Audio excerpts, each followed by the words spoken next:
Yeah, they were. No, with the furthest reaches of the. Say something. You're a pain in my butt. Okay. Yeah, whatever. Okay. Okay, they're complaining. 1, 2, 3, 4. See, that's ridiculous. Mr. Church, can you hold this? Yeah. I thought it was better the other way.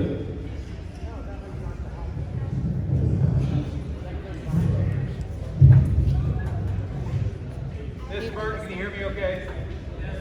There you go.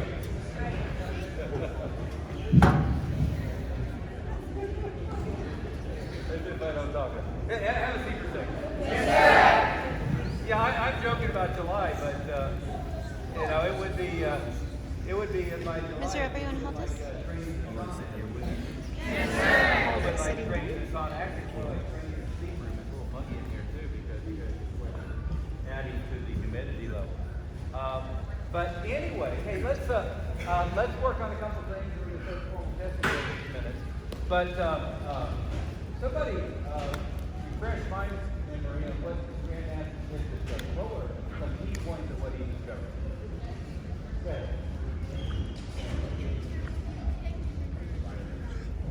Okay.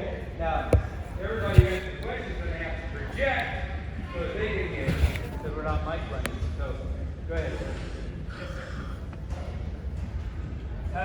He was trying to get us all to work on our balance and to have a proper chamber and to hold a kit as high as the last one goes. Excellent. Excellent. Sir?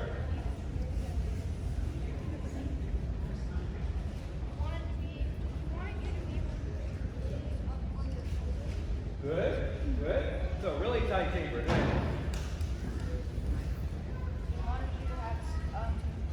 Be able to track your exercises and set out something to do. Oh, write it down, keep track of your daily journal, and keep track of your workout routine. And that's the way you not only stay consistent, right, but you really move it up and up. And really, which I'm sure Grandmaster Smith said, consistency is the key. And then making continuous small forward progress, or big, but maybe continuous progress. Yes, ma'am. Excellent. Good. Making each kick stronger than the last, sir. Excellent. He wanted to improve our ankle-leg muscles. Excellent. Excellent. Anybody have one more thing? Go ahead, sir. He also wanted to get us into improve to have proper chambers where it's all the way up to our shoulder blade. Excellent. Excellent. Very good. Grandmaster Smith, oh, he's not there. He left. Okay. Grandmaster Smith, was that a good recap? Okay. We get a yes, sir, from the corner. Well, fantastic. Now, one of the most important things that you learn from martial arts is the most important about perfecting the athletics or perfecting behavioral, emotional, and developmental skills? What do you think the most important is? Behavior, emotional, and developmental skills, sir. That's right, absolutely. And see, you can kind of define martial arts if you want to, and nowadays a lot of people are, and I think that's a mistake. But my instructor, Grandmaster Reed's instructor, one of my favorite quotes of his is that martial arts without philosophy is just street fighting. Now, that's pretty good, right? Is we learn physical skills. Those physical skills are personal athletic attainment, and that's great for cardiovascular conditioning, for flexibility, for coordination, for all of that stuff. That's important, right?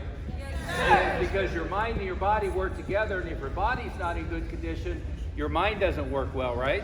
And frankly, it works the other way around. If you don't use your mind properly, your body doesn't work. I was just reading a really academic study, but what they said is, you know, the problem with testing any new drug is what they do is they take two groups. They take A group, B group. one of them gets the real thing and the other one gets what they call a placebo. What's a placebo? A placebo is a pill that doesn't actually do anything. Right. The thing that doesn't do anything. That's right. It's like a sugar pill or something. So it's a pill that looks like it's a real, medication, but in reality it doesn't do anything. Do you know what their problem is with testing when they have one group that's a placebo and the other group that is really taking the drug? Anybody guess? The placebo interfere with the test. Well, no. It's different than that. The problem is, go ahead. A lot of the people taking the placebo get better because they think they're taking the drug. That's it. That's it. Do you hear what you said? They can't tell. They can't tell whether the real drug worked as well as they think it did or as poorly as they think they did. And sometimes even the placebo group gets better, right? But often a bunch of people in the placebo group get better and people who took the real drug get better because the placebo effect, meaning if they're taking a drug thinking it's the real drug, and the whole thing about a placebo is they're not allowed to know. The researchers aren't allowed to know. The doctors aren't allowed to know. So if they really have belief system that this drug is going to make them better in whatever they're testing, then the mental belief of them going to get better shades the test, right? Because what you have scientists who think, well, this group should have no improvement, and this group, no, if it works, should have an improvement. But then what they see is this group had an improvement, this group had an improvement. And oftentimes they see this group had an improvement, this group had an improvement, and it's the same, right? Yes, sir. Now, what would that mean? Meant the drug didn't work, but the expectation it was going to work did all the work. Does that make sense to everybody? But it was really an interesting study because it's saying the problem with placebo studies is placebos work. Now, what does that mean? That means that expecting to heal, expecting for a better outcome, manifests that better outcome. Now, I'm not talking about it in a new age way, they're holding a crystal, but what I'm talking about is your mind affects your body. It changes the chemistry, it changes the way that you're interacting with your body. Optimism changes your body. All of that changes your body. So, again, this was an academic study talking about the problem with, testing new drugs. But the reality is that the placebo people, assuming everybody in the study thinks they're going to get them better, an awful lot of them get better with no treatment whatsoever other than positive mindset thinking they're going to get better, right? There's a great book written years ago by Dr. Norman Cousins, and it's called The Anatomy of an Illness. And I forget what it was, what he was ill, but he put himself, and this is like 40s, 50s, a long time ago. He put himself on a regime of watching comedies, thinking positive thoughts, and focusing on his recovery. And that was his solution to going from a diagnosis of not being recoverable to completely healthy again, right? Now, it's really interesting because, have you noticed our society's kind of lost its mind in the last 10 years or so? Have you noticed that? And in part, in losing its mind, guess what's on the rise? Anxiety, depression, frustration, false comparison with other people, seeing everybody's best reality and comparing it to your reality, and all of a sudden being depressed because everybody has a better life than you, even though theirs is the same. They just don't, they don't put pictures up on Instagram or make TikTok videos about the times they feel just like you're feeling, right? What's that? Yeah, Photoshop, fake, and I heard it said differently is that most people just post their highlights reel. And then most of us compare it with our day-to-day, not with our highlights reel. So you're not comparing your highest moments with their highest moments, or you're not comparing their normal day with your normal day. You're comparing their, sometimes imagined highlight reel with your normal day, and it makes you depressed, right? So, but if you remember that, two things that are really, really important, and it goes back to a couple things that Master Smith was saying, is the better you use your body, the better your mind works, and the more positive expectation and optimism that you generate in your mind, the more your body responds to that, right? Yes, sir. So the number one, and by the way, this is true in athletics too. if you watch kickboxers, you watch boxers, you watch MMA fighters. If you watch a lot of fights, you can always see that is this true, Master Smith? In many fights, you see the minute the guy was beat, right? There may be 3 more rounds, but you can tell by body language as soon as their body language changes, right? The Mike Tyson quote is everybody has a plan until they get punched in the nose. But what you see many times is you see an inflection point at which they're scared or they've decided the other person is better than they are. And you can almost always tell by body language. Is that a fair statement from the world champion? So you guys at school, you know that. You have friends who are convinced they're going to flunk the test, even though maybe they're smarter than everybody. Maybe they've done better. What happens on the test that they're convinced?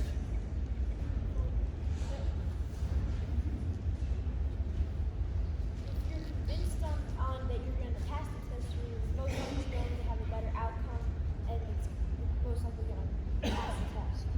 Well, if you have a positive attitude about it, you're more likely to have positive results with the same level of preparation, right? Yes, sir. So, failure to study and then play Rocky music, jump up and down, and be excited as you go in the test with high confidence, that doesn't help much, right? But doing all the right study and then having anxiety and determining that you're going to do poorly is going to create a worse result. Does that make sense? Yes, sir. And see, in the United States for many years, these numbers are approximate, directionally right, but they're not exactly right. What everybody thought for years is if you just develop positive self-esteem, everything else works right. Just have positive self-esteem. Just feel better about yourself. Nowadays, they use different language. They say, if you just speak your truth, they make everything subjective.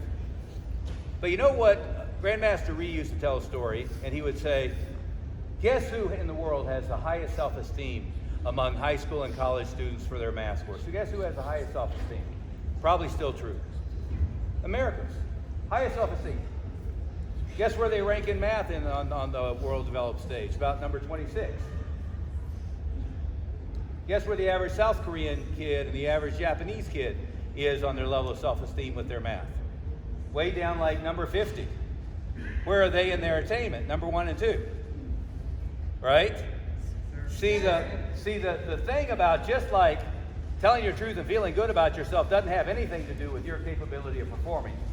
Doesn't have anything to do with your skill set. Doesn't have anything to do with your preparation, right? I can be the most optimistic person in the world and, at his peak in the ring with Muhammad Ali and still get knocked out, right? I can be the most optimistic person in the world and get in the ring with Mike Tyson and still get knocked out. Hell, I've done it. Be the most optimistic person in the world and get in the ring with him. That's not a fun day, right? So what happens is your attitude in your mind affects your body. Your attitude in your mind affects your outcome. But guess what? You still got to work hard. Yes, sir. You still got to work hard. You still got to massively work. Anybody remember? It's been a little while now when The Secret was out. Remember the movie The Secret? And there was a book, and everybody was talking about, if you. It is a few years ago. But what they were basically saying is, whatever you expect to come true comes true. But what happened was people would sit in the corner of their bedroom and think expectantly about riches falling on them and be disappointed that what they thought didn't manifest. See, the point is, what you expect tends to come true if you do the work, right? If you have positive expectations and you do the work with the right strategy, it all comes together, right?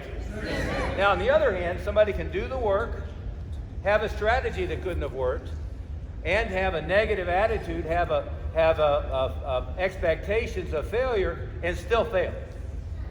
And if you look at whatever it is, you look at sports, you look at business environments, there's all kinds of people that have everything going for them and still failed. And there's other people that had nothing going for them who did the work and have positive expectations and succeeded greatly. Isn't that fair?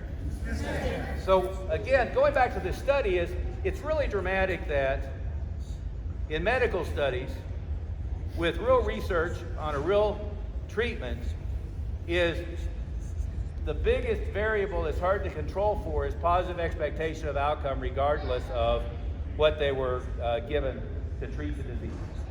Right? We all saw that with COVID, right?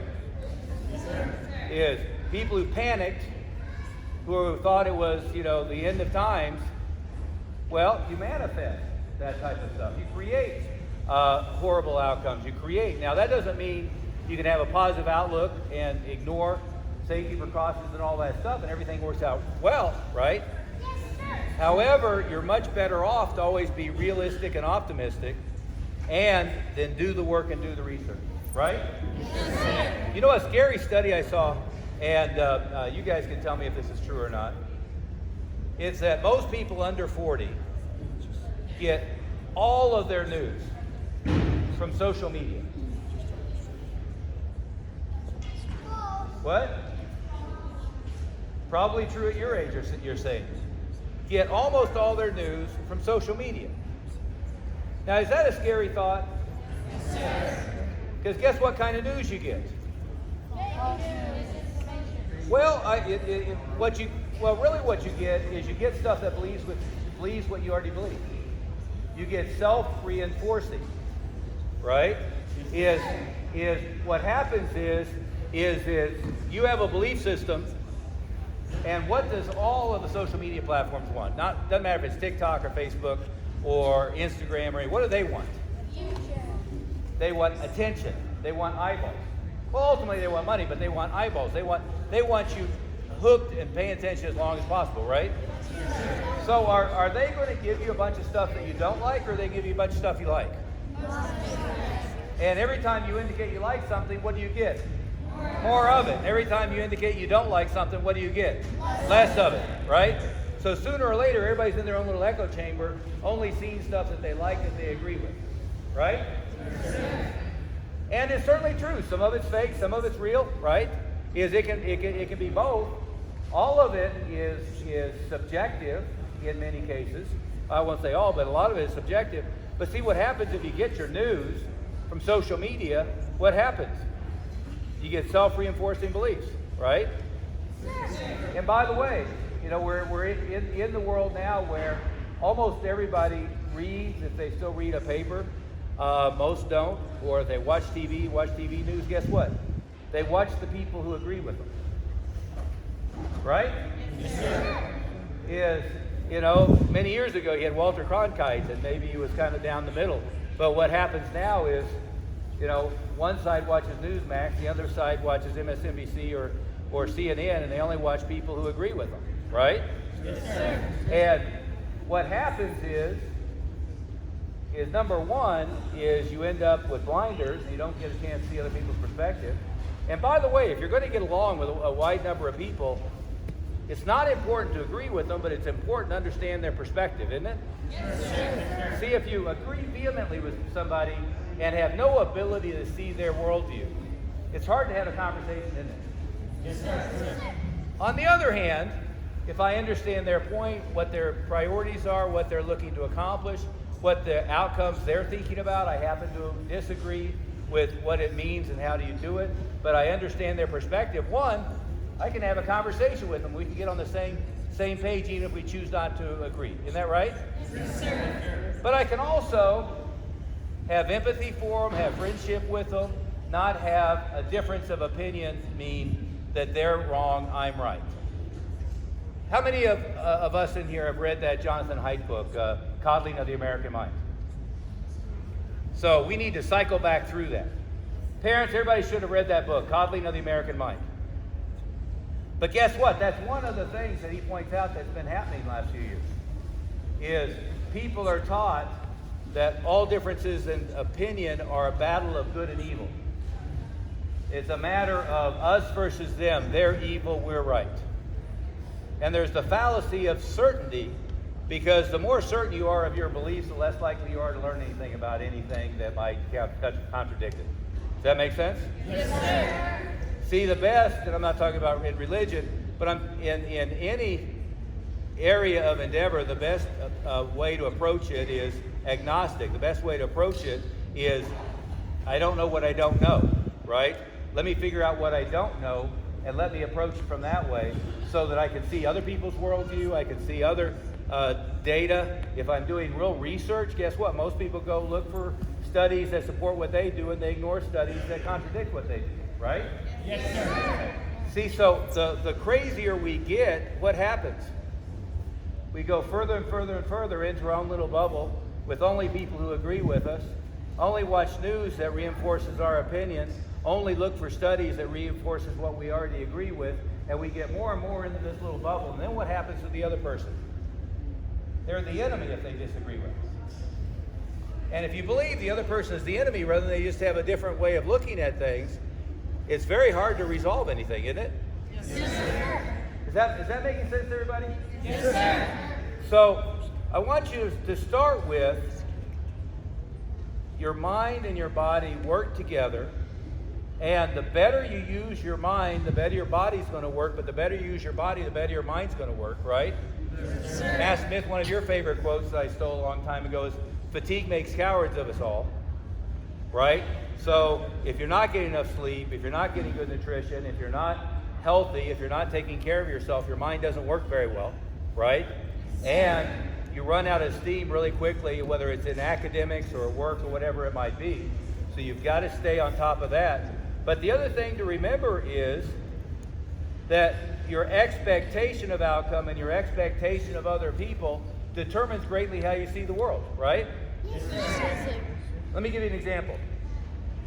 Let's say you go to a restaurant and you get bad service.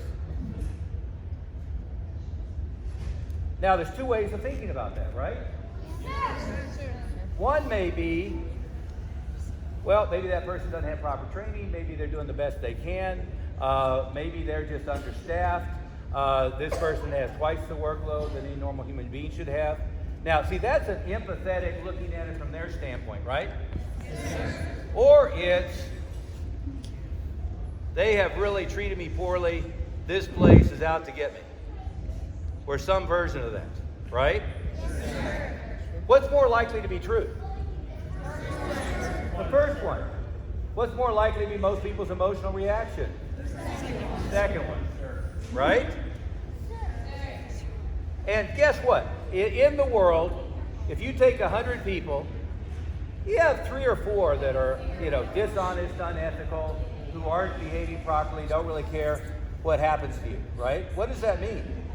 96, 97, 98% are ethical, cares what happens to you, and are doing the best they can. Are you better off to jump to the conclusion that they're ethical, trying the best they can, are doing the best they've been trained, are doing the best within the resources they have? Or are you better off to assume that they're unethical, behaving inappropriately, and are out to get you? Which is a better way to reinforce your life? The first one. How many of you know a whole bunch of friends who always act the opposite way? They're mad at the other person. Maybe in traffic, they're mad about the way other people drive. I always say I'm never mad at anybody who drives like I do. Right? Because, by the way, any of us who drive, have you ever cut anybody off? Didn't see them there? Maybe you're going too slow and somebody's in a hurry. Maybe you're going too fast and somebody's upset that you're coming up on them too quickly. Maybe you forgot to signal. Maybe you signaled, but you signaled too late. Has anybody ever done that? Does it do you any good to get... What? For example, sir. I'm looking for example. Okay. But see, what happens is so many times we get mad at somebody else for behaving the same way we do, right? Yes, sir. Does that make any sense whatsoever? See, so as we look through this, again, go back to what I was saying about coddling of the American mind, which again, we got to get all of you guys up to speed on that, is if you think that somebody has a different opinion than you is evil or is behaving in an evil fashion, is it completely closes you off to being able to understand the way they're viewing the world. And until you figure out how to view the world the way they're viewing the world, it's very difficult to communicate, right? And until you figure out the way that they're viewing the world and have at least some empathy for the way that they're viewing the world, it's very difficult to have a productive and positive relationship. Would you agree? Yes, sir. And then all of a sudden, the more times you find places that you disagree, the more like stacking up of evil you're putting on them. rather than just understanding that many people have different ways of looking at the world, and all of them are, well, not all of them, but a lot of them are fine, right? Okay. Have you also noticed recently that there's more and more as we get crazy, that there's less and less where you feel okay to say the truth if you think that people are going to disagree with you? Have you noticed that? And that certainly is true on social media, right? Because the mob comes at people. Or, guess what? You're afraid of how many likes you get, or you're afraid of what your friends are going to think, or you're afraid of all that stuff, right? If you ever have that feeling, it's better to be honest and have people upset that you're honest than it is to go along with the crowd with something you don't believe. Would you agree with that? Yes, sir. See, we have a name for that, and it used to have a negative connotation. It's called negative peer pressure, right? Yes, sir. And what used to happen is people say, well, peer pressure is bad. And we don't always say, well, no, peer pressure is neither good nor bad. It depends on who the peers are, right? If you have a bunch of really good peers, meaning they're accomplishing what you want to accomplish, their morality, their ethics are in line, that they're honest people, that if you want to be an A student, you have A student peers, then peer pressure can be good. If you have people who are not accomplishing what you want to accomplish, not thinking the way that you want to think, then peer pressure can be bad. That's the way we used to always talk about it, right? Yes, sir. But now what we do is we have mob conformity. Have you noticed that? So we go many places where there's an opinion, and you're now afraid to express your opinion because you're afraid that it's not going to be the approved opinion. Does that make sense? Yes, sir. You want to know one key success from now on? Yes, sir. Always be honest. Yes, sir. Don't go along with the crowd. Yes, sir. Right?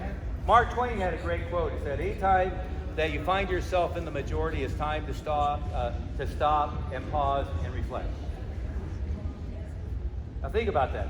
Anytime you're in the majority, it's time to stop, pause, and reflect. What did he mean by that?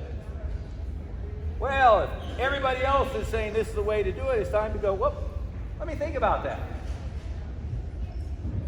Let me research it a little bit. Let me look into it a little bit more. Let me see if they're right or wrong. Let me not just tell them they're right, because more of them than me, right? Yes, sir. Don't just tell them they're right because afraid of what they're going to say on Instagram or something, right? Don't just tell them they're right because, hey, I don't want them to, attack me. If you just learn how to be optimistic, focus on your objectives, understand your body works your mind works your body, and be truthful to yourself, maintain your own ethics and your own morality, and not be afraid to say what you think, even if somebody's going to disagree, right?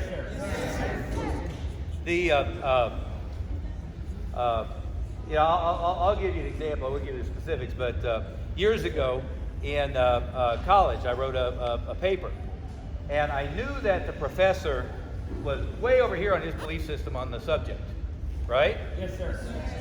And the paper documented and proved, in my estimation, that this was the reality. Now, do you think I was afraid to turn in the paper? No, not at all.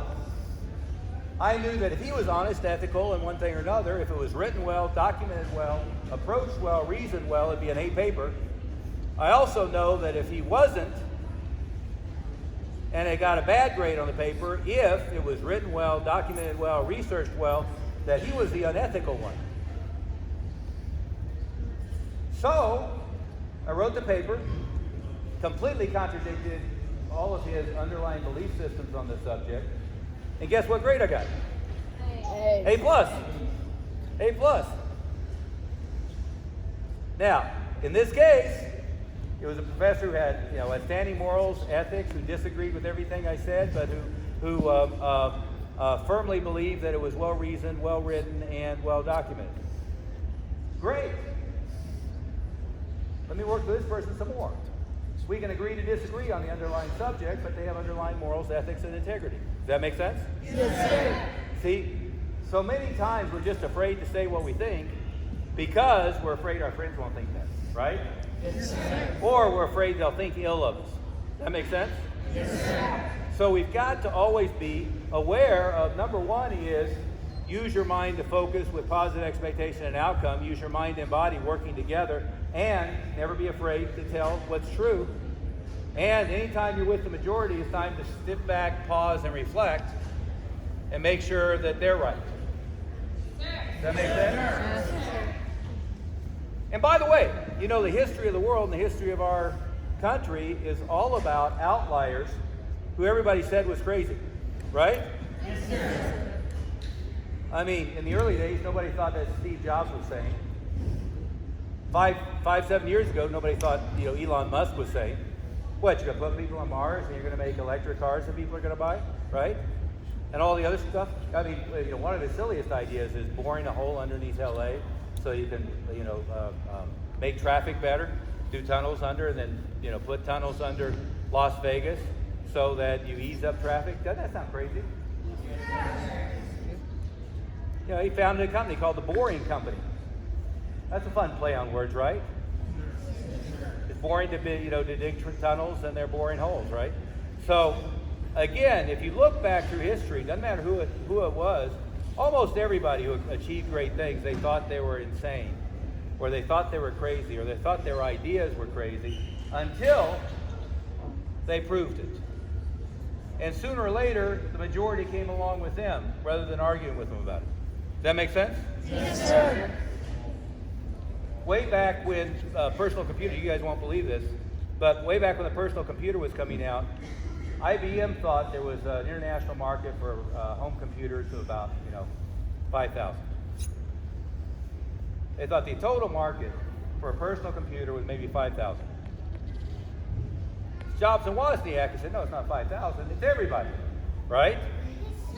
And now what do you have? Most of you have like 5. You don't think about it that way. You have a smartphone, you have a tablet, you know, the smartphone you have has more, you know, computer power than it took to put the astronauts on the moon. Did you know that? I mean, heck, the supercomputers back then, IBM 360s didn't have as much computing power as an iPhone does now. So, again, but back then, nobody thought that anybody was going to have any need for them. Hell, way back when, I think it was in the late 1800s, the patent office decided they probably should close down because nothing new could be invented. Everything had been invented. Seemed reasonable at the time. And then came along Henry Ford and other people like that. Is that making sense? Yes, sir. So just remember, anybody who accomplished anything never was with the majority. They were always the outlier, the crazy. That was one of Steve Jobs' Apple ones, you know, the crazy ones, right? They were always an outlier. They were always the one that people thought were crazy, and they weren't looking for everybody for approval, right? You guys, okay, really? You know, 2 last things to go along with that because I'm getting cut off. Okay, but Henry Ford many years ago, and Steve Jobs famously never used focus groups. You know what focus group is? They put a bunch of customers in a room and they ask them what they want. Henry Ford years ago said, if I got all my customers together and I asked them what they want, they would have said a faster horse. Everybody knows who Henry Ford is, right? First automobile, mass-produced automobile, Yes, sir. right? Yes, sir. And Henry, you know, and Steve Jobs said basically the same thing. He says, not the customer's job to tell us what they want. It's our job to invent new stuff and show them what they want, right?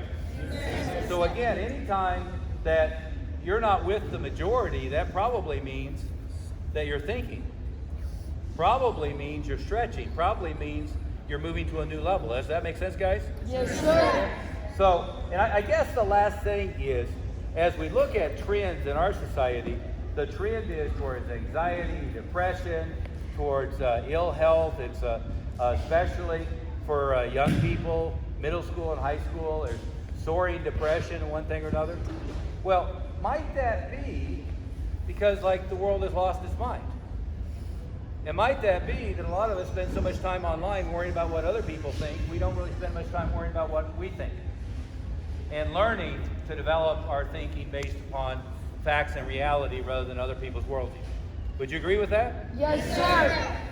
Yeah, one of the things that for years in travel, what I do is I'd always go to the magazine stand at the airport. Now, of course, can't get many magazines right now, right? But I'd always get like 10 magazines that were all stuff that was a completely different belief system that I have, with articles that were completely different than what I thought. And I would spend, the ride there and back absorbing all the stuff that disagreed with things that I normally thought. Now, why would I do that?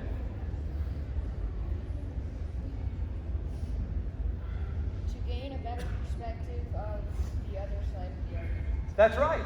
That's right. To gain a better perspective on the other side of the argument, right? And to see where I was exercising a big word. Everybody say confirmation bias.